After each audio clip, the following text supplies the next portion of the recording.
We're on. Let's talk about Lacan part two. The weather here in the UK is very bleak. It's not bright at all, and yeah, so it's a bit dark. So I'm just getting my lighting in place. Yeah. So we're talking about. Let's talk about Lacan. I'm just waiting for Meticulous to log on. And last week we covered the basis of Lacan and how I use Lacan in politics. And we were talking about the three registers, so the symbolic, the imaginary, and the real, and so on.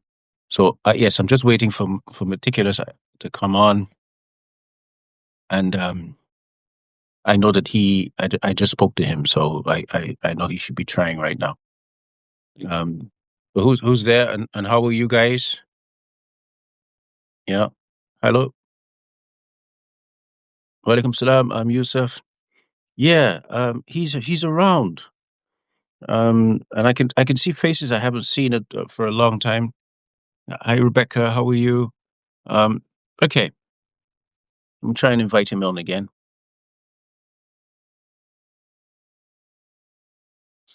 Yeah. So in so this is a part of a video series. So this is part two of Let's Talk About Lacan.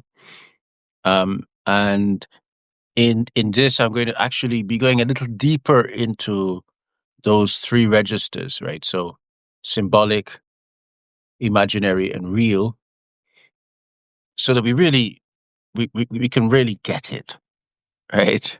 um, and because Meticulous isn't on yet, I'm going to really start digging in to us as the subject, or what Freud called das Ich, das Ich, sorry, or the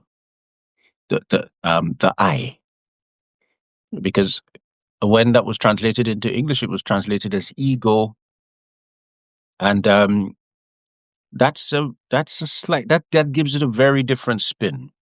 So if so for Freud was really talking about the I. So you're familiar with the I, but with the I, there are also aspects of being I which elude you, right? Which you're unaware of, and that itself was perhaps the kind of simplicity and personal experience that Freud wanted you to have, rather than this abstracted sense of ego, the ego.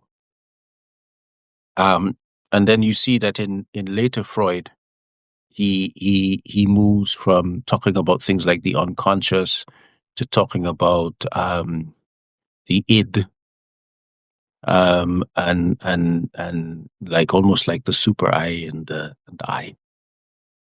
Okay, and the id being um that self which is primal and archaic, right? So it's a self which has a form which it is almost pure impulses and drives, right? And then the aspect of the I then is about the parts of that self which you can express socially, and you learn to manage socially, and so on. But we're talking about, so Lacan is Freudian, and he's really extending or returning to the problems to the issues or the problems and issues that Freud was looking at, and and extending them himself, especially with the tools which were now available to him, such as structural linguistics and theories which Freud did not have access to. Okay, I see. Meticulous, are you on? Okay. Okay, we've got some problems. Ah, perfect. Uh, good. You can't hear? No, I can hear you. You can't hear me. I can hear you. I can hear you. Oh, excellent. Now I can hear. Now I Yeah, can yeah, hear. good. Yeah, Thank you. That I'm yeah. so. I've been trying to get in and it wasn't help. Hmm. So where are we? Where are we? What I did I was, miss? I was okay. Were you able to hear what I was talking about? Unfortunately, not until just now. Okay. I've been scrambling to get things to work. Mm-hmm. Mm-hmm. Okay, so I was just really telling them about Freud's project of Mhm. psychoanalysis, Oh, all and right. in particular his project of or his concept of the I, right? Mhm. Which is not abstract. It's not conceptual in that sense. It gives you an exploration of something quite real, right? Which is Mhm. the realest as it gets is yourself, Mhm. right? And your subjecthood. Yes. Okay, and I'm talking about how that became translated as ego, and really for some schools of psychology and psychoanalysis, it really or psychotherapy, it Mhm. really changed the focus into something that Freud did not intend. Okay, and um, and I'm saying that Lacan is really his attempt to refocus what the Freudian school was and to extend it. Mhm. Yeah, Mhm. Mhm. Mhm. yeah. Mhm. So yeah. So this is where we are, and also I was greeting everybody. Um, yeah, yeah. Okay, so people can hear you now. We've sorted the problems out. I'm going to hand over to you. Now that you've got that little bit of background. So thank you so much, and I just want to point out that there is an article today on Dystopia Unmasked by you, Yeah, and yes. I strongly invite the audience to go and read that article. It's the most structuralist thing that I've read in decades, maybe Mm, 2 decades, and it's mm, very different from what I would expect. It's topographical more than structural, and it's mm, sociological. It is mhm, mhm, sociological topography um, with network with a network perspective, mhm, mhm, sort of nodes looking at society and its impact on our ecosystems and environments, um, and mhm, reality as it presents itself to us through the emergent mhm, masses. So mhm, how we distribute our energies and project our intentions into politics, in mhm, stations with spatial markers, with human individuals or collectives, and all of mhm, that being mapped as relations between nodes, mhm, mhm, inanimate and animate. And the mhm, whole thing begins getting a sort of cinematic feel when you mm, panoramically. mhm, Um, mhm, that's what the article does, and the subject matter of the article is our inability to pursue and to continue and to maintain democracy in an age that has become increasingly numerically digitized. mhm, So mhm, it's a fascinating read. I really recommend mhm, for our mhm, audience to go to Dystopia Unmasked and look at the exact title is Why Democracy Feels Impossible. A structural diagnosis of the age of algorithms, content, and ideology. Does the author here present with us in the room today wish to say a few things about, just a few things perhaps, about that article before we dive back into Lacan and his registry? I mean, that article emerges out of my engagement with a text called Hegemony by Laclau and Muff. Mm. and reflecting on the way that the society and conditions which confronted, let's say, because they're talking about revisiting the Marxist project, right, Mm-hmm. or the Marxism of Marx, and recovering that position. And I was and part of it was their reflection on the kind of specific conditions which led to Marx, and and the differences. So that was my attempt at beginning to imagine a way in which we could talk about the conditions that we currently face. Mm-hmm. Okay. Mm-hmm. In order that we could revisit the political. Yeah. Yes. And yeah. And sorry, good morning. I'm Billy Bumbo. Uh, yeah, it's a pleasure to have you. Yeah. Um, yeah. So the so that's where that comes from. And to really emphasize that the political is not individual, Mm-hmm. but the politics is always relational, Yes.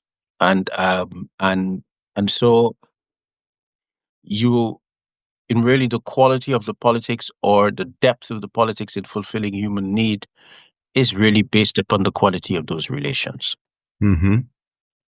and the capacity to control the the the the modalities and or the structure of those relations, Mm-hmm. and the intensity of those relations, etc. And what do I mean? Instead of being, you know, completely abstract about it, is that if you cannot sit with, or you are not aware of the difficulties that the people within your area face, okay, then you cannot even begin to imagine solutions to those problems. Yes. That's one. And two, if you do not have any kind of control of the resources in the place that you are in, then you can't use them to fulfill those needs. That's another relation. Yeah, right. And so I talk about these things as relational sovereignty and relational autonomy. And so what we have since the spread of mass urbanization, is that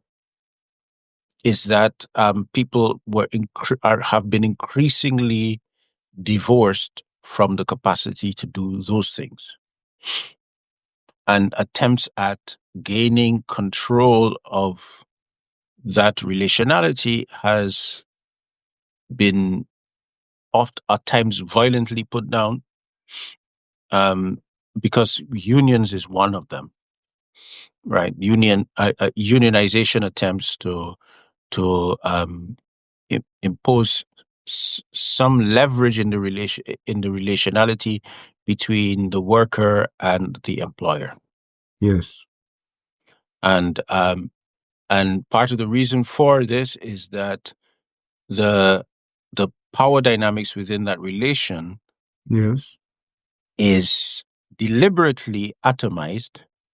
So the employer deals with each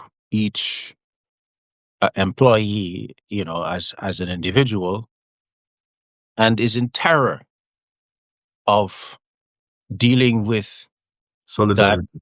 with that with them grouping and going, okay, listen, if you don't, we're not going to work for you, right? We need you to sort this out, right? And able to, with the threat of pressure. So, What what is that? Is that the spirit of power? We haven't entered the Lacan building with this question at all, but did you just describe the spirit of power? I think The that, spirit, the will of power to subdivide, to control through separation, structural isolation. look, these are power relations, right? Mm-hmm. What are power relations? Power is the leverage. Is the capacity to do, right? So, At that point, power becomes freedom.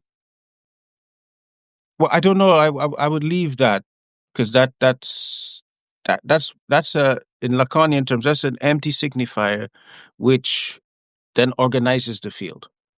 Okay, and Mm. it changes the tensions within the chain and what you relate different things to. So I don't want to go there. Okay. um, what I would say is that power is about your capacity to change relationships and events, right? And so what you're dealing with, because in this relation between the employees and the employer, Mm-hmm. there are power dynamics. And what the employer wants to do is to maintain their monopoly on leverage. I use. And what the employees need to do is to ensure that they maintain hold of their leverage so that the employer does not have um, a monopoly on leverage. Which Right. has been undone in the U.S. At the end of the 19th century, sort of No, allowing and for. no, to the end, like in the by the 1970s, 1980s, you're talking about, right? Oh, I'm thinking 1850s, 60s, 70s. The work done to criminalize unions and to stigmatize. Yeah. Well, the thing I would say is that American unions have remained quite powerful, and I mean, coming out of the recession, Mm, the great economic collapse. What's his name? Lord Maynard Keynes, mhm, mhm, basically said, look, every group with interest needs to come to the table.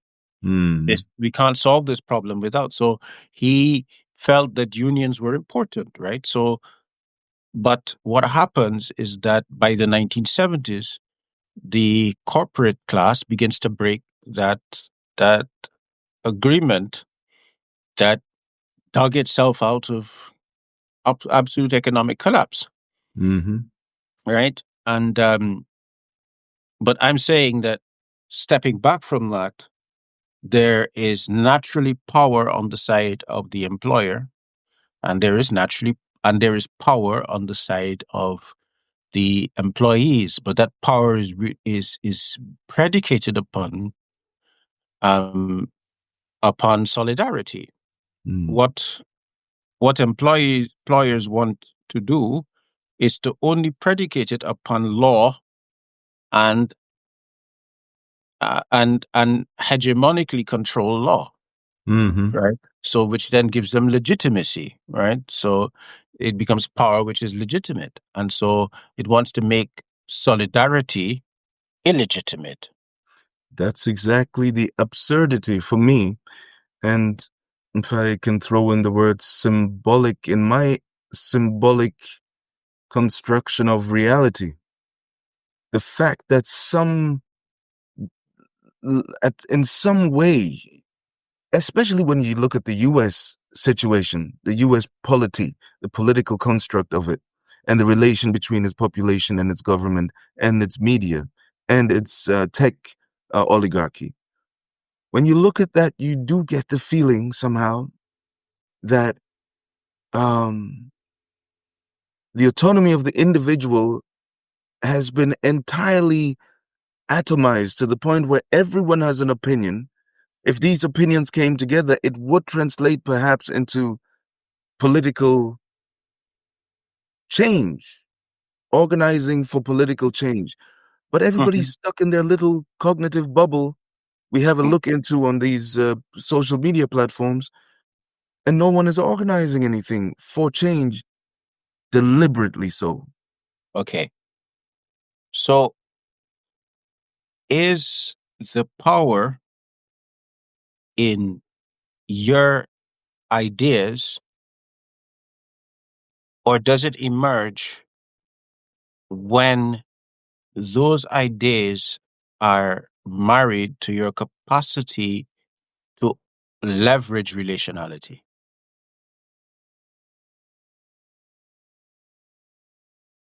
I think if you look at it from the other way around, you realize how accurate what you're saying is. Mm, If you have nothing to leverage with, if you have no freedom, if you have no wealth, what kind of a life is that? What kind of a life is that? Who would want to live that kind of life? And perhaps that is how one can make it very happy. okay.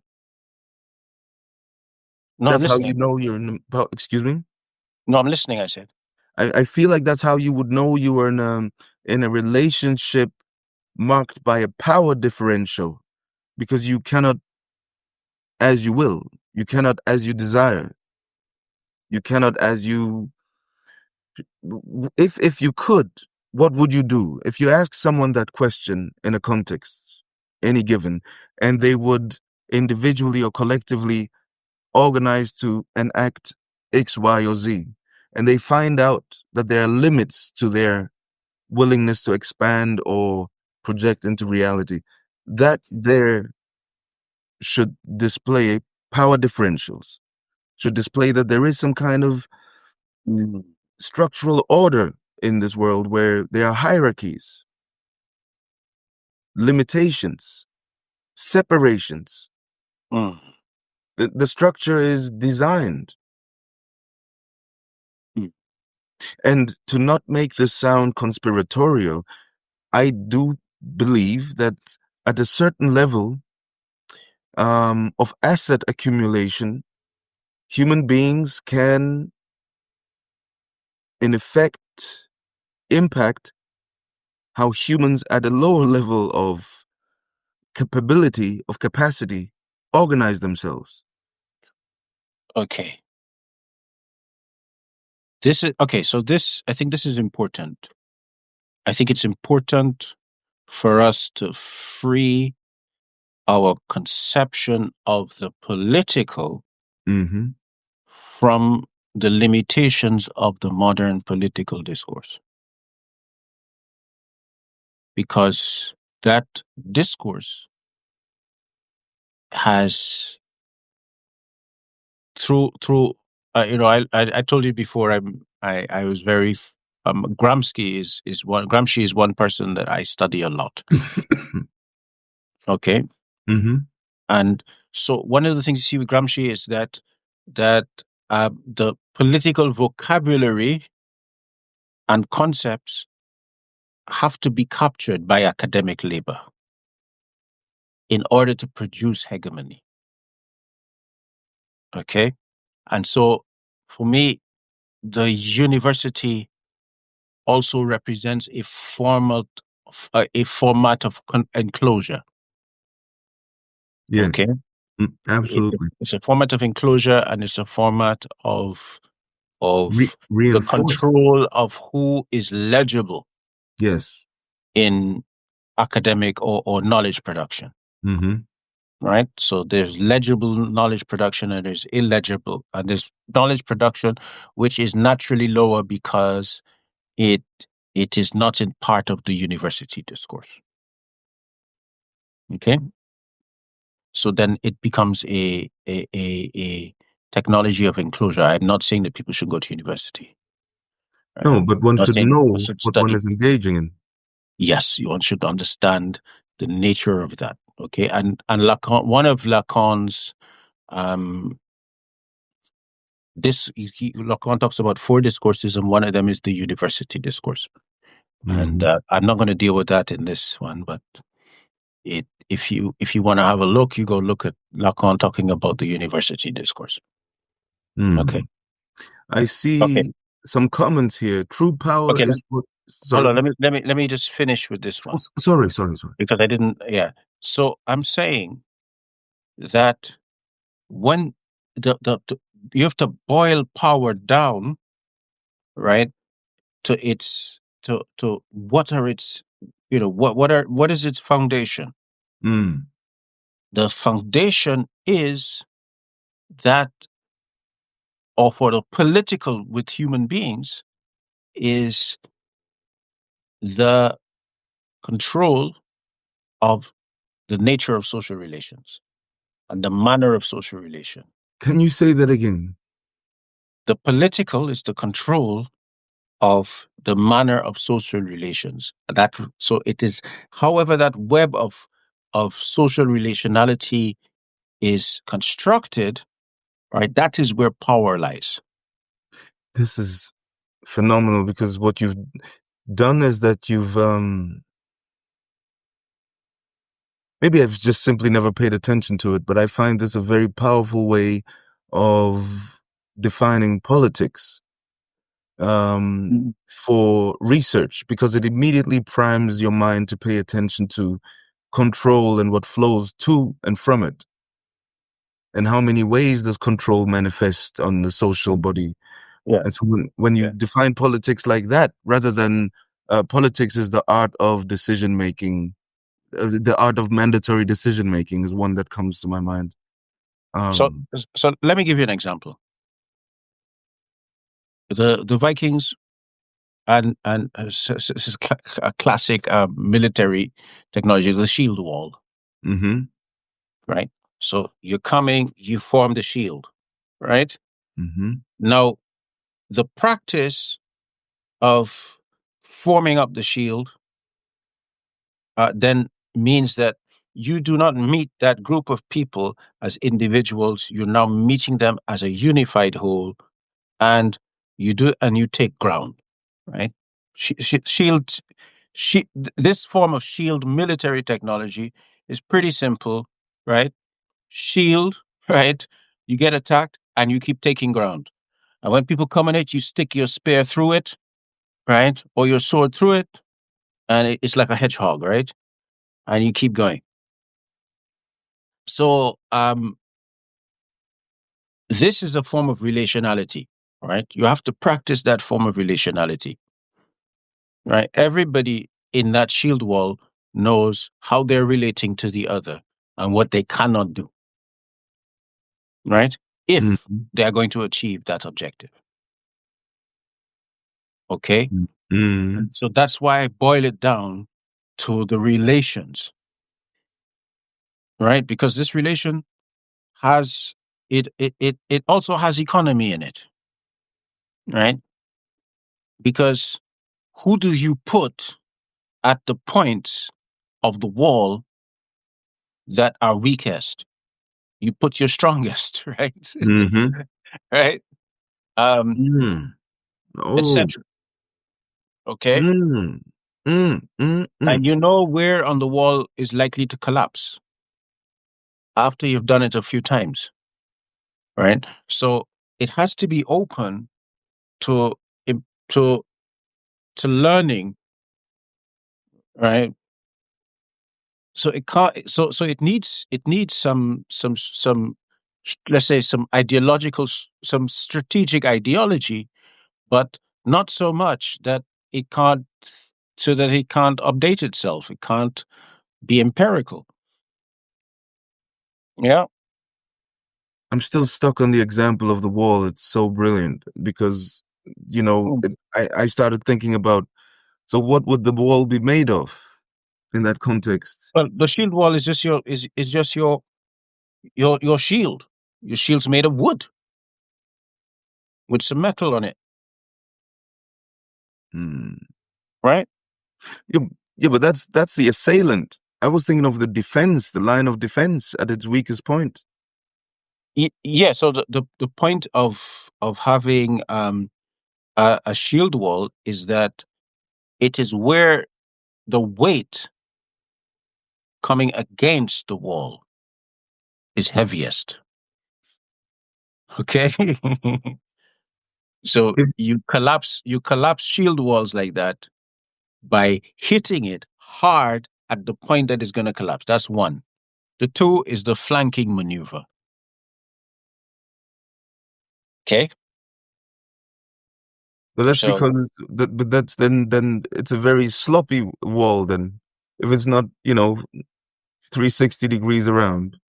well, you can't have a 360 degree around when you're fighting. If you just have to fight to understand what that is, right? That's a Mm, group of guys, a group of skinners coming up the road, running at you with numbers. There's only three of you, and you pick up a bin cover, and you go right, and you get your first space, right?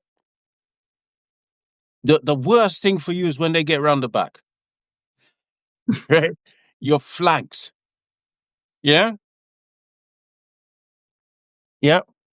So these that's what this is what it is so it is about those relations. So if you don't know how to relate in that situation, right, like these guys don't know what they have to do and what they can't do.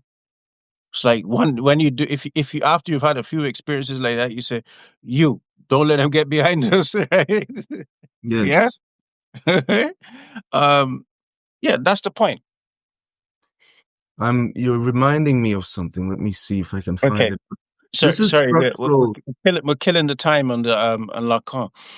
No, but this is still a structural discourse, and I have a segue. I have a segue. What Okay.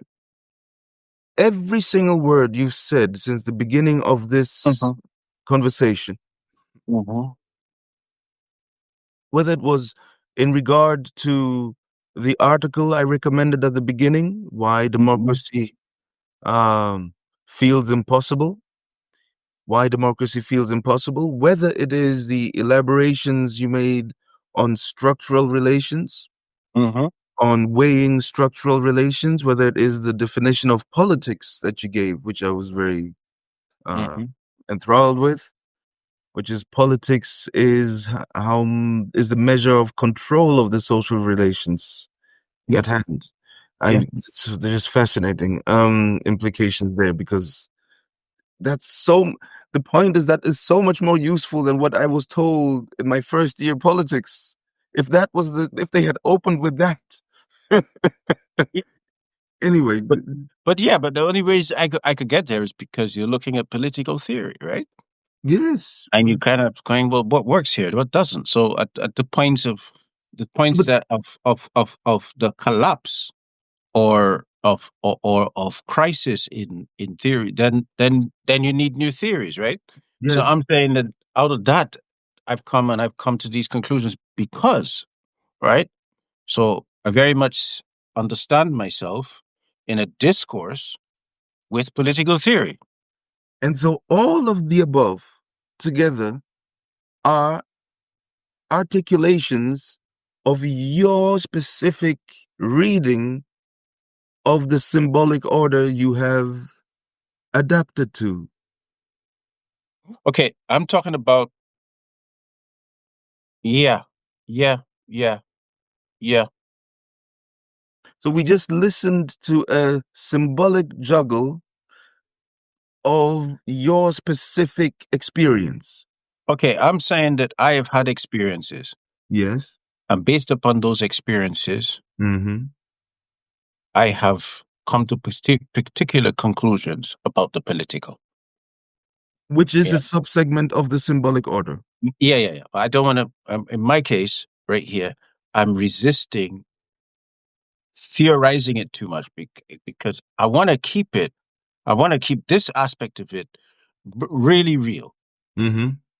right? And because I'm not, and you're right. I'm not. You're right, but I'm saying, look, the way that we relate is a zone of power, Yes. regardless of who. It's not power. That's why, and the reason why I used the example of the unions is that's why they don't want that union, Mm-hmm. right? Because it allows a relationality that is powerful Mm-hmm. and that limits what the employer can do. Okay, and yeah, so that that problem because what happens is that what has happened in our time is that the vision of the political has been removed from the personal, and the discourse is about individual freedom, which is, and under the cover of the discourse about individual freedom, relational freedom has been destroyed, or has been curtailed. Let me be specific in my language. Substantiate relational freedom a little bit. Well, you're curtailing relational freedom when you don't allow workers to organize as a union,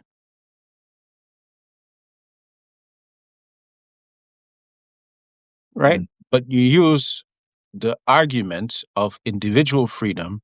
That's why words like freedom, which are master signifiers, are so flexible, and they just serve a master discourse, right? So you have to be careful with the terminology. So I'm stripping back, this is linguistics, I'm stripping back the definition to something, you see, that, it's got very little modifiers, right? It's hard to play with. Okay. Does that make sense? Makes a lot of sense in many different dimensions of the conversations we've been having.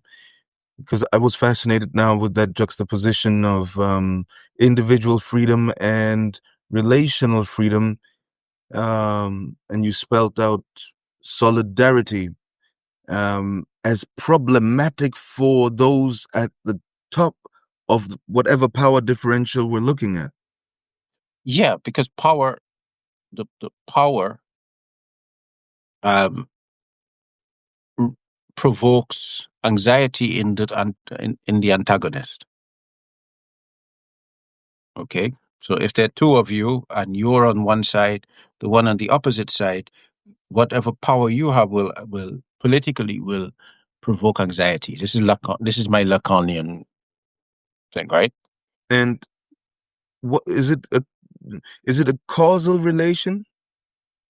Well, Because you hold power in over me in this and that domain, therefore I have anxiety. no, no, no. It is the presence of power in the other that provokes anxiety in the one in its opposite. Define anxiety for us for the purposes of this Well, conversation. the fact that they could all sit down and stop the working of his factory, for instance, or the working of his office, he instinctively that has to be feared. You just did something I wasn't expecting, and I'm grateful for that. So power is also relational, but perhaps also power is relative. I mean, I'm not Power is saying relational. Relational is a relation is relative, isn't it? but Yeah, from because a relation. So there's me and there's you. I I can look at hesitate. it relative to me, and I can look at it relative to you. They're different relations. I couldn't disagree. I couldn't disagree if I wanted to. But my point is, now you've poured something into the term relative, but it Mhm. could have also been spoken of in a different and perhaps, to my symbolic preset, not adequate manner. The point I'm trying to get to is we um, just relational and relative. Relational sounds more clear and more obvious and more evident Mm. somehow. But relative, it reminded me a little bit of Einstein, but that's why had this giggle, because I was thinking, it's that simple because power is relational and it's also relative.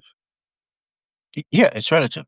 Same, because we're basically just adjusting the same And the code reason word. why and the reason why that matters, for example, if we're looking at the current US-China politics or the way the US is behaving towards Venezuela or towards places with resources they want to have, is because it's the lesson from the Iraq experience of the last 20 years. Just because you dominate, just because you subjugate, doesn't mean you come out victorious. Power is not one directional, sort of oppressive flow It never intent is. intent. But there is a notion of that dominant in the mainstream discourse.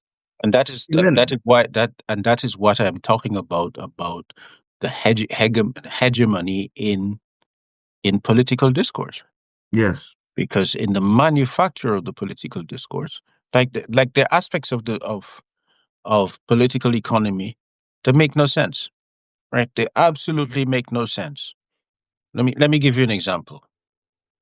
Um, European European fintech, right? Financial technology, which has Mm. become international financial technology, is based upon debtors' money. Yes. Now, why would you need debt as money if you got lots of resources, right? Because So, of insecurity and lack of trust. well, well, well, no, because you're educated in that order that Yes. has enclosed, right? Mm. It's all of its rationality is based upon debtors' money. Yes. It says, and whose debt, right? It must be a European debt at the center of it, right? It was first British.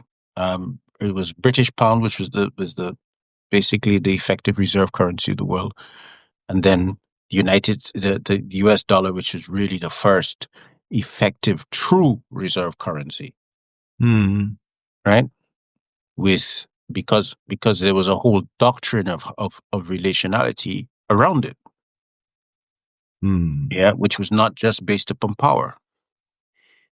Yes. I no or not power of that was just not based upon the capacity to coerce. Okay, Yes. Mm-hmm. so this is important. So these things are important, right? But I want to talk about Lacan, and I don't have much time now. All right. So we decided pre conversation to zoom in on his register again, where we spoke last week of the imaginary, we spoke of the symbolic, and we spoke of the real.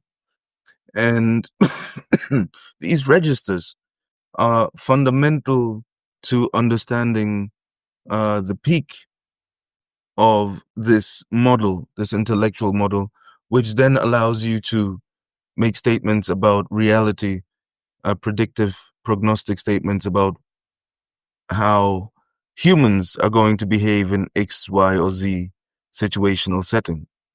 So let's get to the foundation before we fast forward to understanding some of the things that were described in this week's article on democracy. Mm. Um, the registers. Let us start with the imaginary. I understand it to be some consolidated idea one makes of oneself. What else is the imaginary, or is my depiction of that correct? I would take a step back.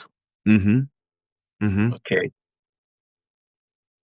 Um, there's the real of your experience, right? Mm. There's the real of your drives.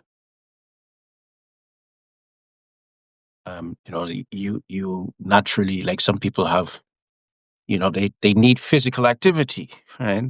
Some people need mental activity more than they need physical activity, right? Um, but you were thought of before you were born or even conceived. Yeah, so your parents would have been talking about the children they might want to have. Your grandparents might have been talking to your children, to their children who were your parents about the children that they wanted them to have. Okay. The culture has an idea of what children are. So, in that sense, you existed and have been shaped by a discourse that reaches way back beyond you. Okay. And all of that discourse has shaped you. It comes into contact with the real of you. Okay. So that's that aspect that reaches back is the symbolic, like that, right? It's of language. And then there's this child comes into the world, which is meticulous. And there's the child's real, right? There's a real of the child. And as that comes into contact with this symbolic order, meticulous has to imagine himself, right? And in a way, he's negotiating his real and the symbolic. I know you want us to stay with Lacan's vocabulary, but I strongly feel the word coping mechanism is the symbolic order we make up for ourselves as we experience inadequacies and anxieties in the real. What? Are Hmm. are the Hmm. symbolic constructs we make up to cope with the real coping mechanisms? Okay, let me ask you a question. When your grandparents Hmm. were talking about the children that their children could have, Hmm. how does that relate to you?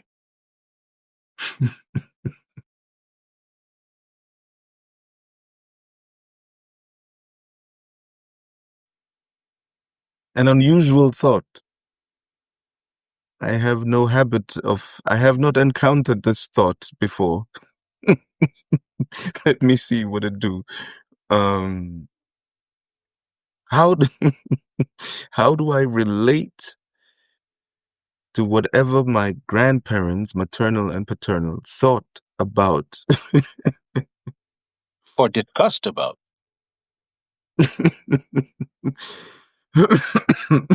And did it shape your parents' relationship to you when you emerged?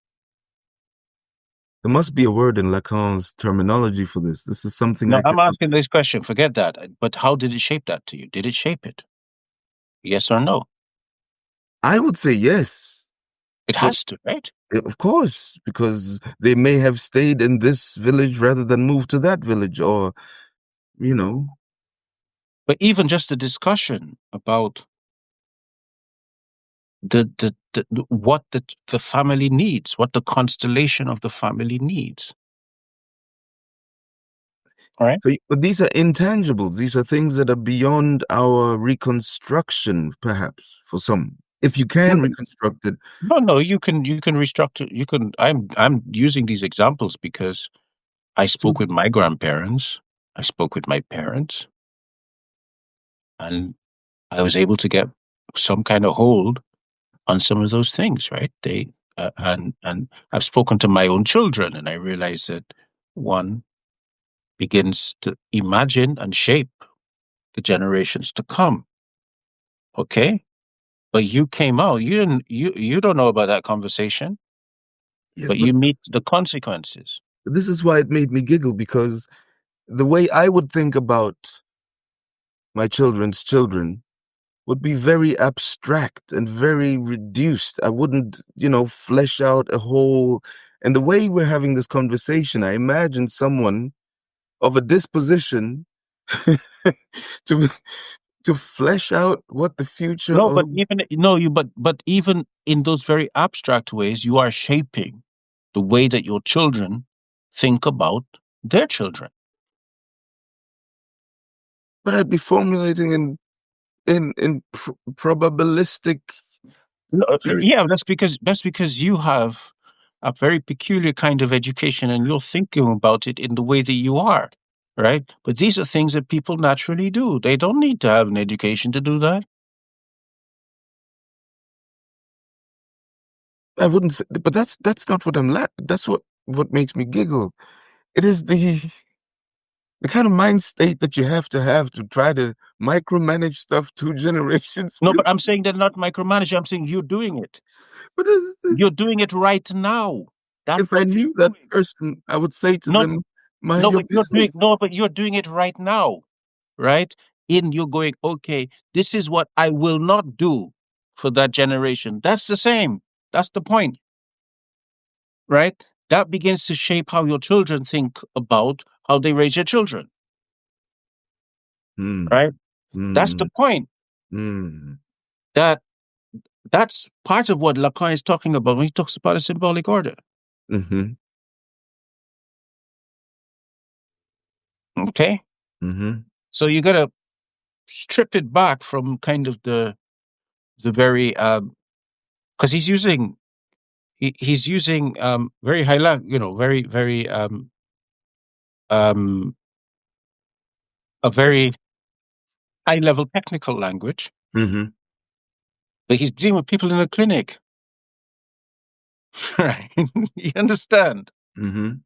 um so yeah, so this is the point, so that you are shaped and you are shaping. I'm saying that you are shaped by that, and you literally, what you were talking about that just now is you are shaping. In even unconscious ways. Ah. You got me there. I got it. No, At some because point, I didn't get you. This is it, right? so the unconscious plays a role there. Well, but it's like it's like a Mobius strip, Mm-hmm, mm-hmm, right? You're consciously talking about this thing, but part of it, how much of that discourse that you have is shaped by that experience, mm-hmm. which you did not have, right? But which in the real of so as you as this real the real um of yourself having to deal with the constraints of this symbolic inheritance produces you, right? Yes, And forever changes that discourse. And it doesn't, and it's never going away, yes. right? It's now part of the discourse. Mm-hmm, So that's also a part of Lacan's thing. So the way you're going to do it is you have to imagine your place mm-hmm. in that world, and you're going to imagine it based upon what is in that symbolic inheritance. Yes, Okay. And that will give you identity, or that gave you identity, not will. It gave us identity. We're in it. We're not outside of it. It yes. gave us identity. Um, uh, uh, and what we may see as an individual identity, that's ish. Mm-hmm. Yeah. And then how do we hold to a collective identity? Right. And in the balance of your personality, which is more important for you? Is it more important that that you fit with the collective identity, or that you fit with your individual identity? And people are different in in the way that that personality is then structured. That's why at the beginning you opened with the sentence, I want to take a few steps back. Mm. Yeah, Because I started with the imaginary mhm, as kind of a view of the self. And you said whatever is happening in the imaginary is mhm. what remains in the exploration of what lies at the root of all of this, which we perceive as the self. What are the antecedents of the self? Or where are they to be found? Yeah. Does that does that perceive the relation of the registers?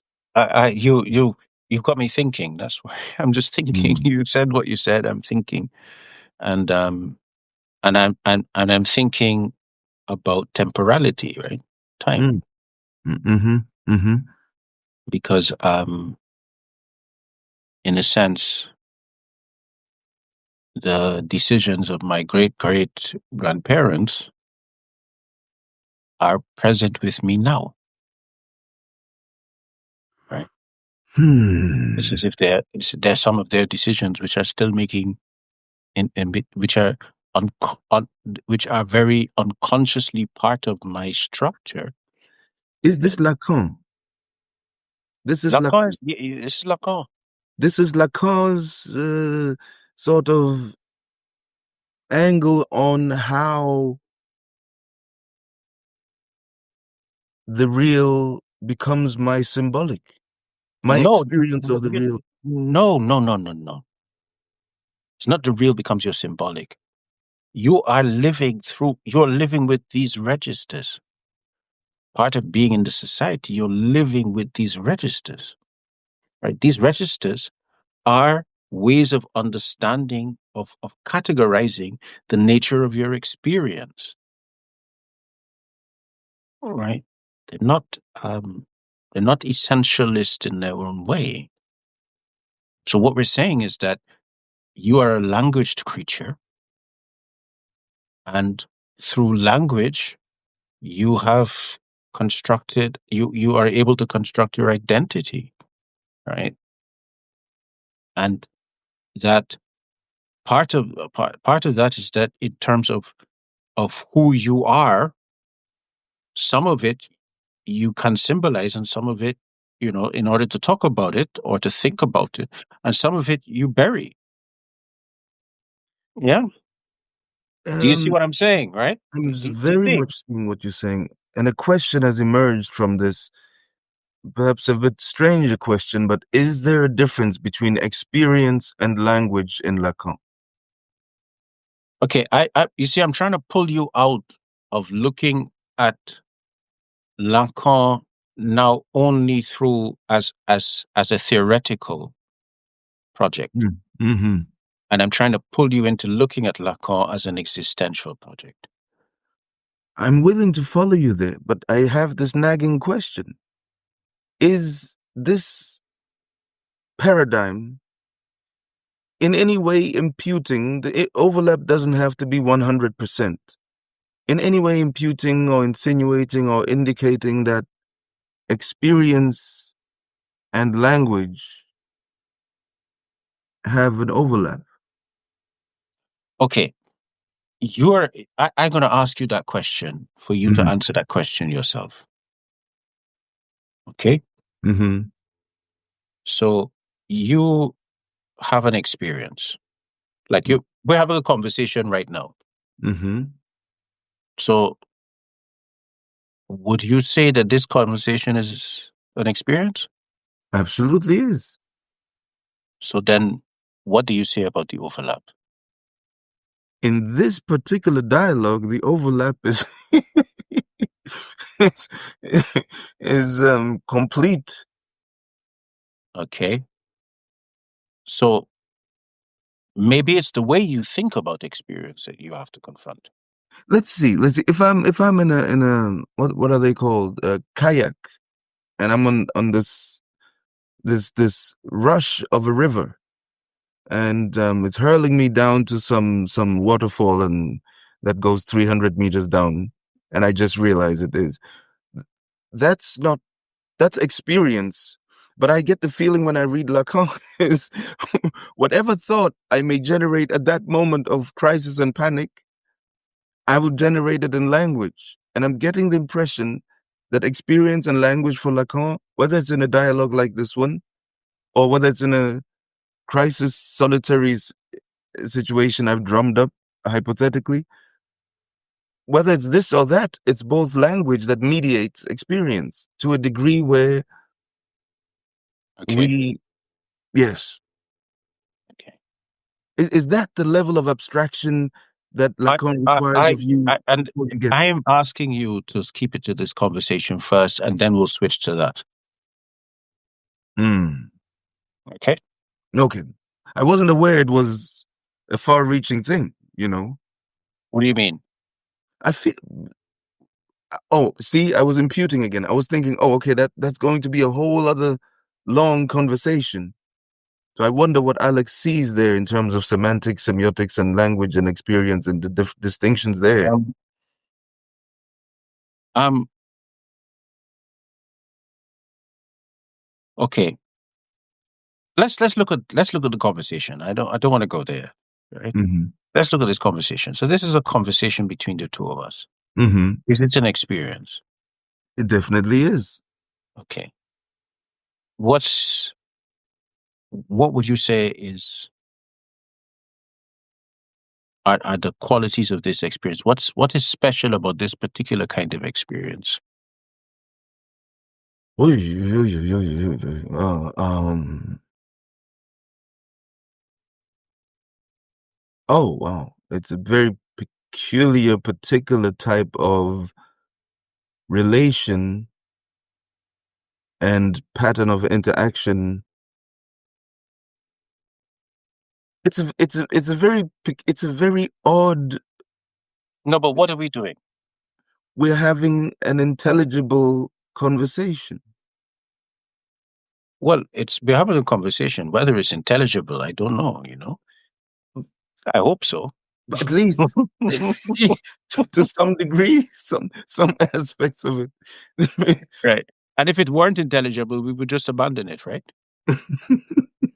Right. If there wasn't some kind of intelligibility, we would just abandon it. Or maybe we're Dadaists and we enjoy that. Maybe that would be the purpose of the conversation to Yeah. make. Okay. Yeah. But you get it. This is a conversation. This is an experience, which is an exchange, Mm-hmm. right? And this is an exchange of y- you are and in this conversation, there is a very peculiar dynamic in which I am the one who's supposed to know, okay, and you're having a conversation to as you wrestle with this Mm-hmm. area of knowledge, okay. So we are here for this experience, in the exchange of ideas. That's fascinating. I was just thinking experience, expert, and then you said exchange. Why are these words all starting with EX? But I'll leave that to you. Right, that's etymologies. Hmm. Yeah. So I'm saying that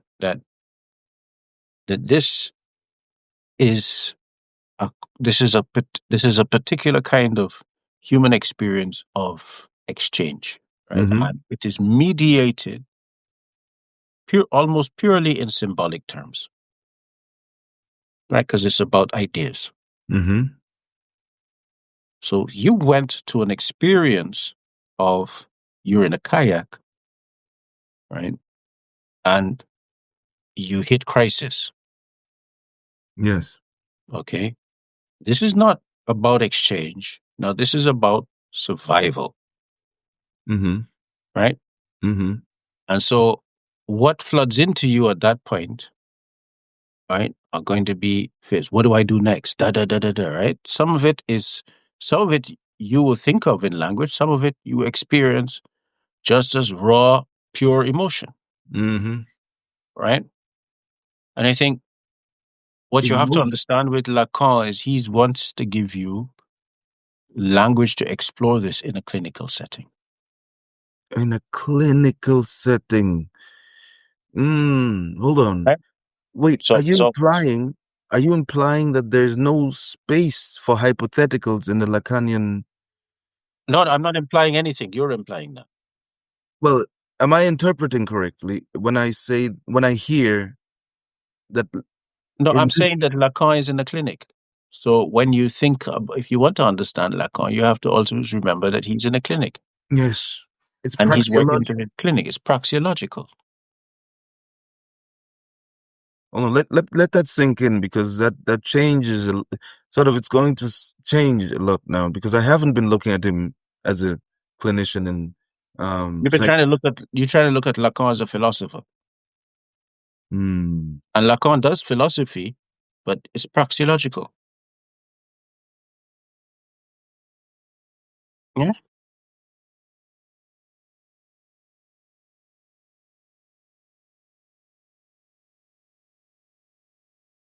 Hmm.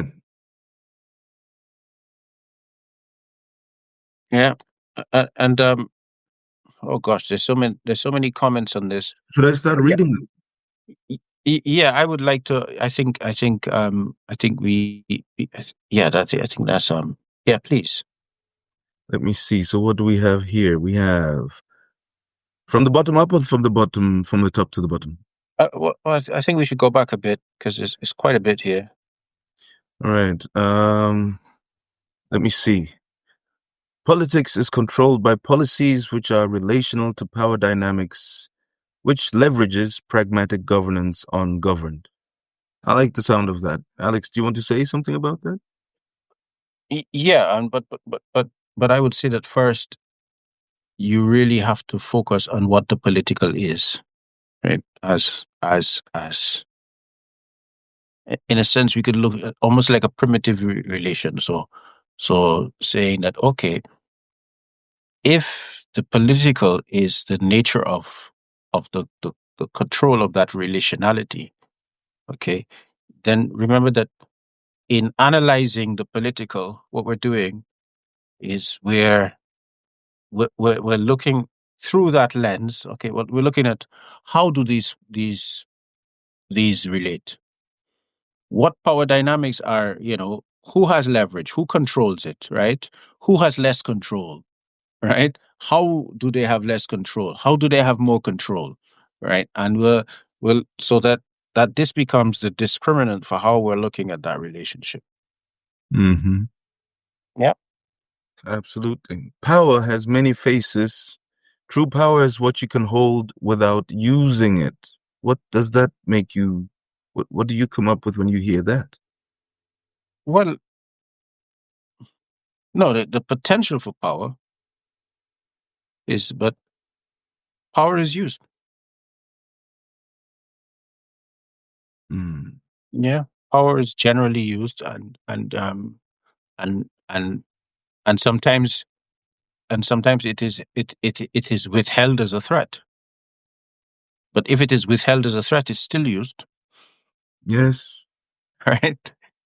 So I think one of the things about you have to understand about power is that using it or not using it, it's still being used, right? Or it's still active in the field. So regardless of whether you have a union or not, the employer still fears the coordination of of their employees, which exceeds their control or exceeds what is in what they perceive to be in their interest. And so the knowledge of that never leaves the field, right? Mm. Which is why intimidation, etc., will be used, right? Which is why sometimes humiliation or even paying people a bit extra, right, or giving them extra benefits, is because you're part of it. It never leaves the field, right? Okay. It's not the only relation that is there, but it never leaves the field. Can you quickly, oh, not quickly, but briefly, uh, describe what you mean by the field? What I mean is that in that space which opens between our relations, in this relation, right? There are there are things which constitute it, some Mm-hmm. of which we are aware of and some of which we're not. I'm calling all of that in this relation between you and I as the field, Okay. right? In a way to acknowledge that there are aspects of it which I'm aware of, but I cannot reduce it to only that. There are other things in it. Yes. But that that's one that's I mean, yes, there's a humility there, not in any kind of normatively appreciative sense, but in the sense of acknowledging that there's more said at any given moment than I can ever grasp in its encompassing nature. But Mm. still, there has to be intelligibility. Otherwise, the communication is fruitless. whatever Well, the fruit may be. the point of this exchange is a conversation, right? So in this exchange, intelligibility is the measure of of the success or failure of this. Mm-hmm. But then there are other relations which are not based upon that. So that's why we talk about the field, Mm-hmm. right? Because then it forces you to have to look at what the content of that is, right?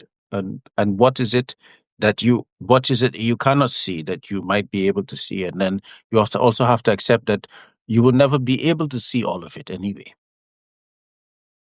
right? So much to be said about that, and so we're now, yes, so we're now looking at these tools and perspectives and instruments Lacan's given us as mechanisms for the reading of profiles. Mm. One reading that you're giving, or one, I interpret this as you saying, and whatever your degree of literacy of the field in a relation may be, um, that degree of literacy is what then becomes of the tools, the Lacanian tools in a trained mind's hands. Whew. Okay, so I'm A talking about trained this. mind. I'm not. This is not Lacan. Okay. Okay. Okay. Mhm. I'm saying that one of the ways of understanding relations or modeling relations, right, is to imagine that between the two of us is a field, right? And so in that, we then have a way of looking and accounting for what are the elements or what are the elements within that relation?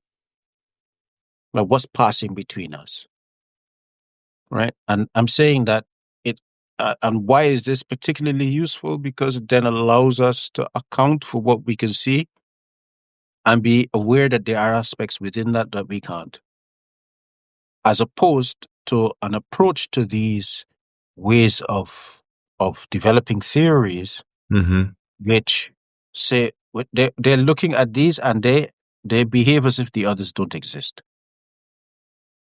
Mm. Mhm. Do you see? Yes, I understand that. Yeah. So it's a very it's a disciplined way of approaching um, relations. Which are important because relations are what power ultimately yearns to control. Yeah, but also this can be used for even relations that are not human relations, or relations that are not the relations between what we would call inanimate things.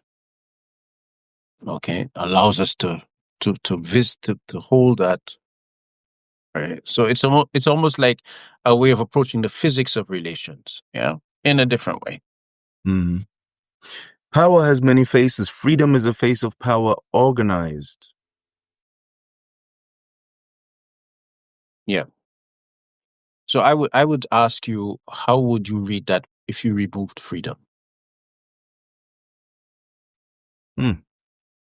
Power has many faces. A face of power organized.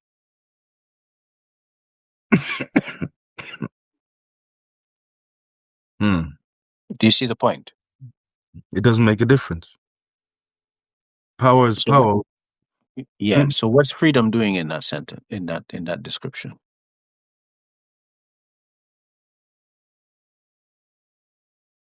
Oh, wow.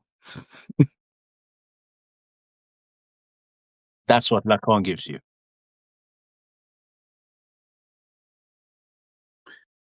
Okay. Power has many faces. Freedom is a face of power organized. Yeah. Do you see how freedom organizes the way that you understand that entire sentence? But removing it doesn't change it. So that's why freedom is empty. Do it with the word face. Sorry? I get what you did with the word freedom, but what is the word? Well, do it with the word face. Do it with the word face.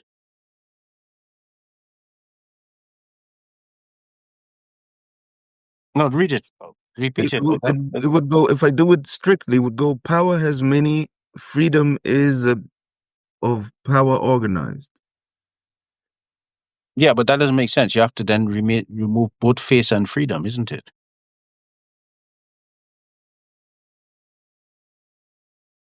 Organized. We're left with organized. Okay.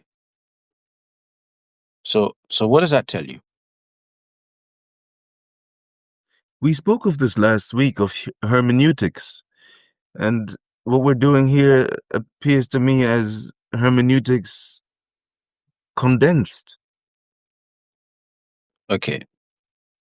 But I want to, because I really want to focus on, look, what you see is that power is about the organizing of relations.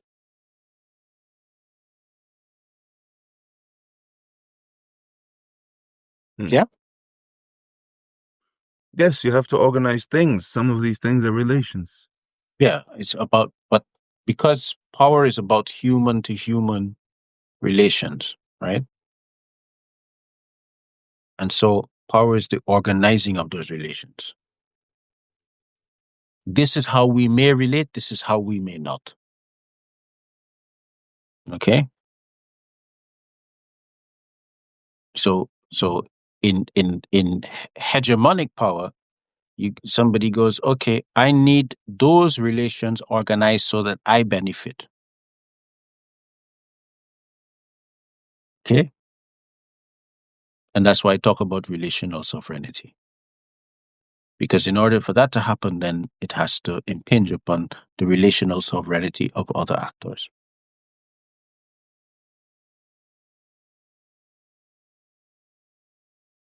I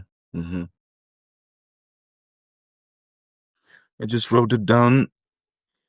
It's an interesting how we got here. So the point was about power being the ability to control, the capability to control human relations. I think the next time, because this is let's talk about Lacan. We're only going to talk about Lacan.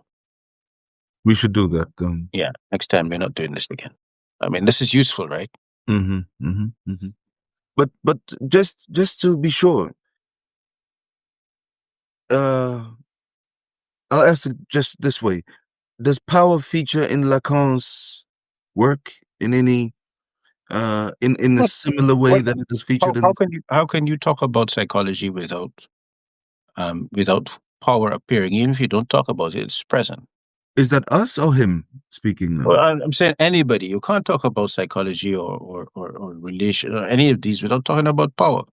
Our not talking, even if we don't talk about it, it's present, right? It organizes how we talk about what we talk about. That's why you have to have a way of really looking at power.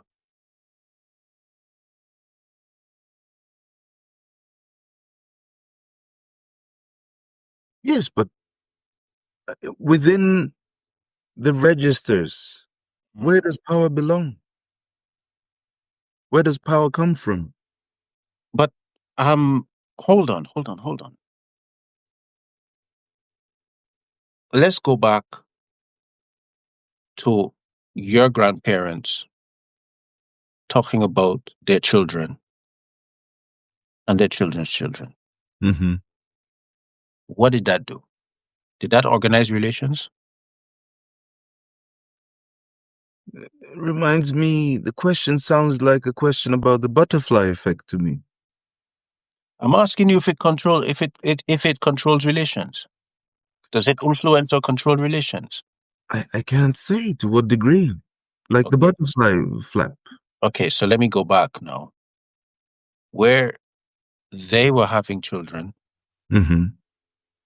um, with particular aspirations. Okay, did those aspirations affect you?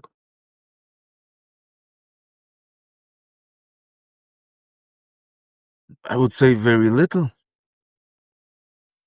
I would suggest that you need to reflect on that a lot more than you have.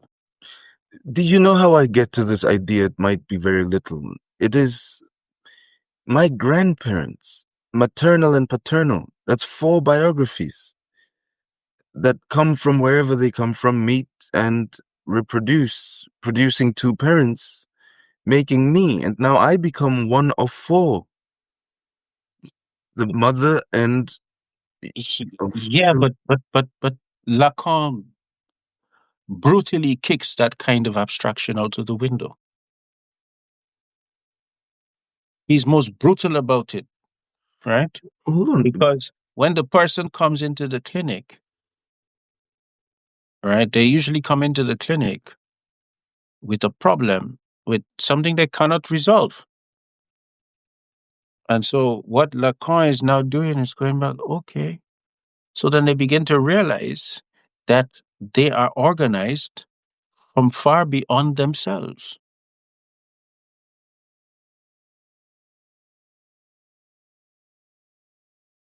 Do you see why I said what I said? I'm Because part of the necessary fiction of the individual political subject mm-hmm, mm-hmm, is the mm-hmm. whole the fiction of agency, right? Of absolute agency. Okay. But what this shows is that your agency is bounded, right? So choices you made about life path were their choice. You chose choices that already existed. You didn't create them out of ex nihilo. How does one break the chains? There's no chain. That is how it is. There's no outside. You're in it. That's the point, But how right? does one change? The necessity of that imaginary of your absolute agency requires you to have the fantasy of escape What we because you believe in impossibility. what we are saying is beginning to make an impression on me as being the equivalent at the biographical level of what the term epigenetics tried to do for the macro historical genetic lineage. I think this is even bigger than that. What would that mean?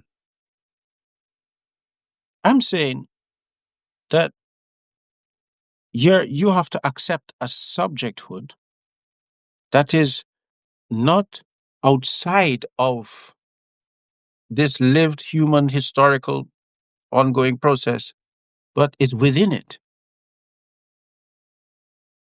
right? And that in itself even upturns much of our philosophical tradition, which always which always supposes a way to analyze from outside of it. But it's an imagination. Yeah. I'm going to have to listen to this segment right here a couple of times before I Yeah. really get it, because I think So what we're doing here is returning you what that Lacanian approach returns you is to being able to focusing on thinking from within it without an imagination of an outsider or escape. sounds like a rather self-confident fella about his methodologies. Well, no, it's developed in the clinic, Mm-hmm. and it's not developed all at once. It comes with bit by dealing with people and their situations, by thinking about it for yourself, by dealing with yourself, right? Because the point about the methodology of psychoanalysis is that you can't practice psychoanalysis unless you've undergone it yourself. I've read that, yeah. Okay, Mm. so this kind of outside inside thinking it goes right. I'm saying that this is where you are. That's the fabric within which you are made. right? It's very, very interesting that it requires. I oh yeah, just because Lacan is offering instruments of reading reality that get to this conclusion doesn't mean others haven't developed or proposed equally structurally Why sensitive. Well, I don't know why. Of course, that I thought that was self-evident. It's self-evident, right? The reason I say that is because I was going to say something to the effect of um, how interesting that connects to Fanon. How interesting that it needs and requires such a, I don't want to say the word marginal. That's not the word I want to say, but such a peculiar corner Hmm. of the pr- Western academic production. Lacan is a very peculiar area in the Western topography of ideas, of struct of organized ideas, of organized thought. It's a very peculiar area to travel to in the landscape of thoughts. Hmm. And um it's maybe we can have a conversation, not necessarily today, but if you have an idea about it, I'd be glad to hear it. How far removed from the center of the discourses of ontological discourses, how far from the center, how far removed from the top dogs in conversation on this matter is Lacan located? Well, let's put it this way: the Is he peripheral or is he significant? psychoanalysts, the Psychoanalytic Society demanded that if the registration of the, the group that Lacan had founded was going to be possible, Lacan had to be kicked out of it.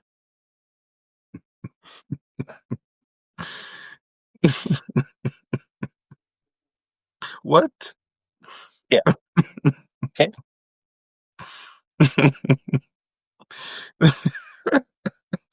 The system is very predictable. Okay. So, Okay, um, that's interesting. yeah, yeah. That's interesting. So, but now it's 11:40. Yeah. Oh yes, yes. How do you suggest we proceed, and what do we do with all this information that's left on the table? Well, I think we need to just pull things back together Mm, because I'm saying the two. And just to give some context, I'm saying that relations and the power inherent in relations is part of human interaction, right? And well, that is inherently political. That's what I'm saying, right? So that if you're looking at any kind of relationship between parties, you have to look at the distribution of power in that relation mm-hmm, in that nexus and that network. Right? So I'm using systems theory to look at this, mm-hmm, and I'm also saying that those power relations and what emerges out of them, because power is a bit moves this is moves resources, people, etc. That's going to shape our psychology. mm-hmm, And then we were looking at um, the whole role of the symbolic and the the imaginary and the real, right? How does that interact in looking at, we looked at, possibilities of your life, mm-hmm, stretching back to your grandparents, okay? mm-hmm, Gone back further, but we stopped. And and what um what happened in that discussion was that you expressed a a desire for escape. mm-hmm, And I was saying that escape is not possible. You are within something, mm-hmm, right? What you can do is traverse it, okay? Because for one, you can't escape what you do not what you are not aware of.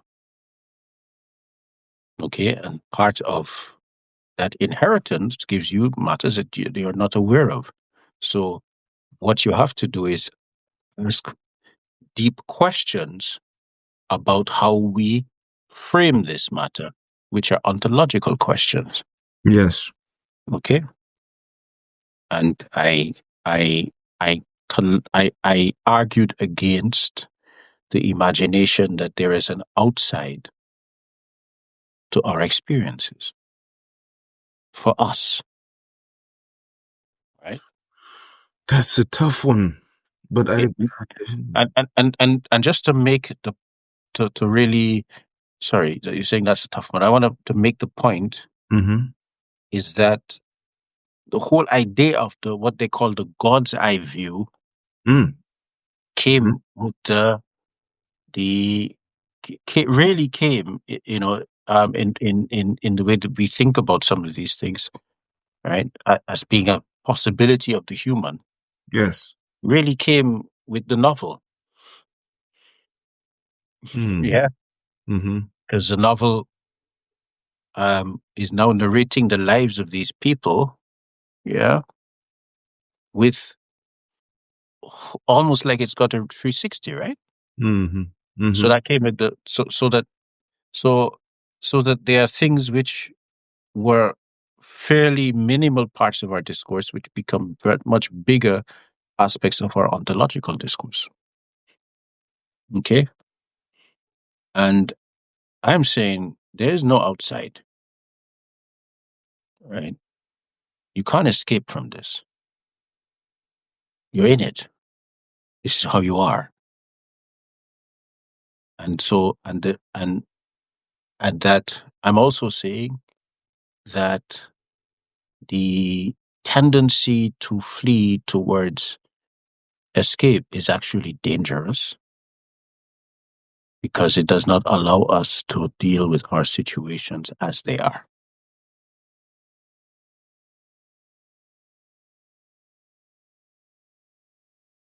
And if you want an example of how we use fantasy to make the real bearable, this is a classic example of that. As we got close to the real, you got anxious, right?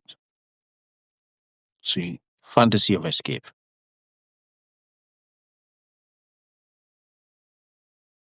Okay,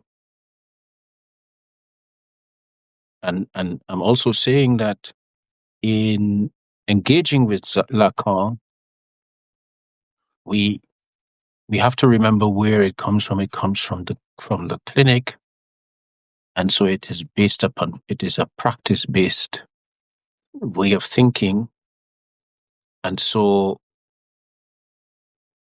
in there's a level of abstraction that is necessary, but it's almost like you have to hold yourself to a discipline of no more than necessary,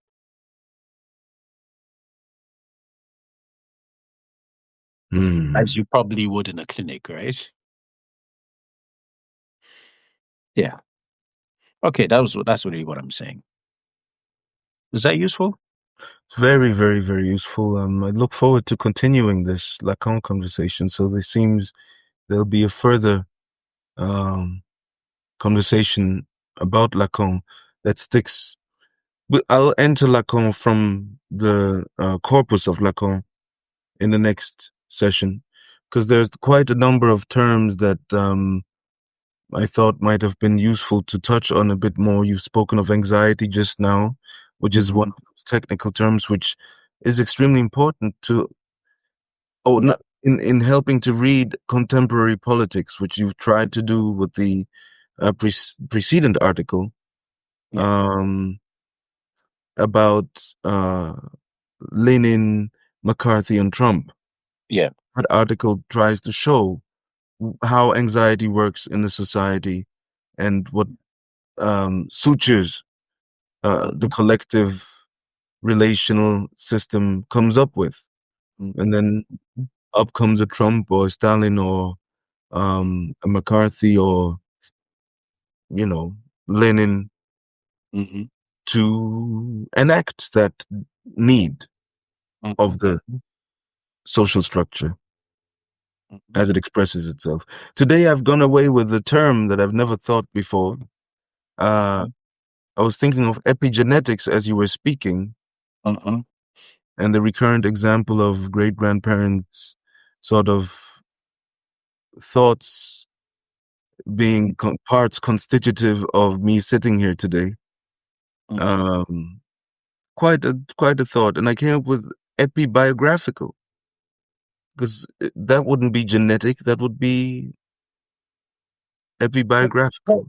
yeah, but yes, I'm really focused on this in this exploration on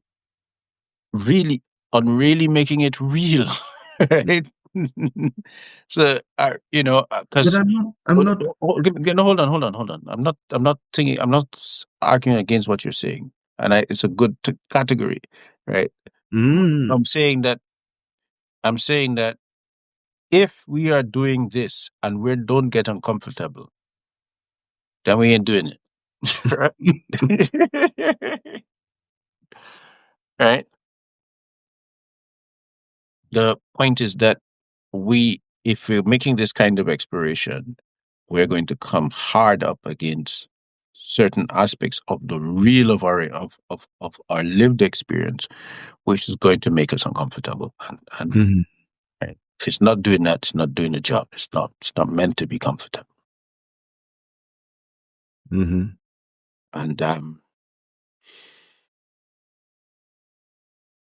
And yeah, and keeping us and being able to keep ourselves in that space whilst we can still analyze is really important. yes. Yeah.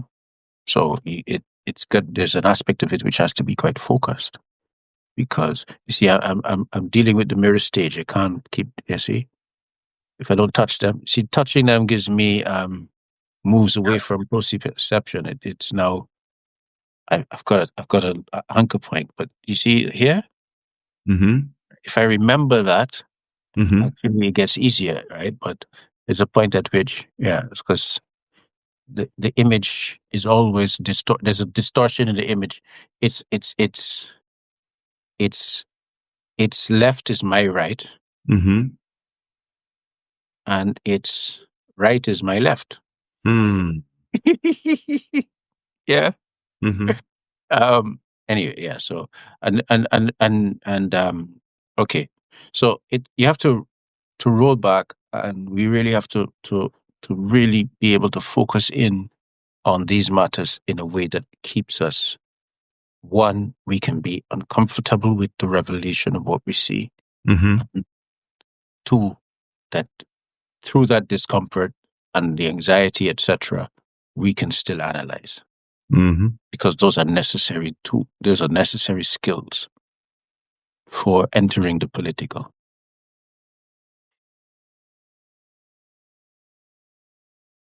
I have nothing to add, but the appeal to those who have been with us from the beginning of this conversation today to look for the article in Dystopia Unmasked posts. It is the article about McCarthy, Lenin, and Trump that opened for me this field of Lacan to this intimate degree that we are traversing it. And we've now touched on the registers. We've touched on some of the deeply ensconced Mm-hmm. concepts into the work of Lacan, such as um, the mirroring that you mentioned.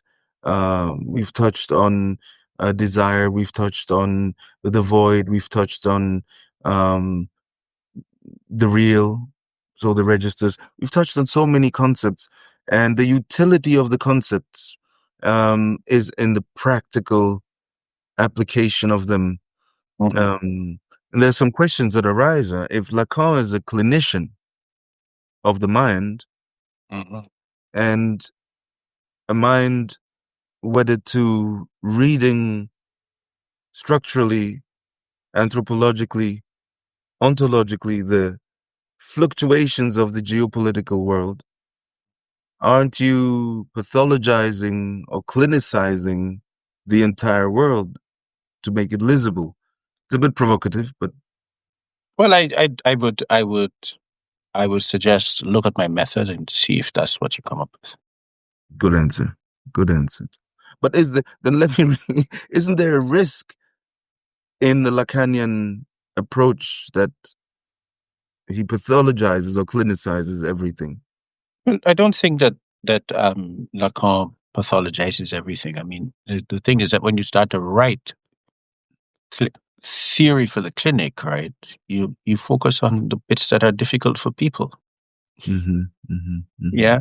So I don't think that as you read Lacan, you see that he pathologizes everything. No, he doesn't. But he's in the clinic. He's dealing with pathology, so it's going to be pathology heavy. Yeah. Yes. Well, thanks to his methodology, we got Fanon's perspective on Algeria, Mhm. which I discovered has been thoroughly misunderstood by political theory. He's named the Prince of Violence. That's it. Of course, because in terms of power relations, Lacan, the thing about the colonizer is that the colonizer wants you to be a good decolonizer, that you must do it as is best suited for them. And when you don't, then they must demonize you. That's part of it. Right. And Mm, and so and that is why I talk about the university discourse. absolutely. So Yeah. it's very, very interesting. And well, I hope the audience finds utility in these excavations. There certainly is, if one knows how to make use of these perspectives on the human condition. Mhm. I thank you, Alex, for taking the time, making the time, and filling it up with these very significant concepts for us Mm. during this session. Thank you very much indeed. Okay. Okay, guys. Thank you for being here, and wishing you all the best. And I look forward to seeing you next week, of course. I've I think I've managed to copy the comments. I'll let's see. I'll send them to you in a message. I Okay. think I've been able to copy the comments today. Mm-hmm, mm-hmm, mm-hmm. Let's see. Okay. Okay, guys. Thank you indeed. Okay. So you take care.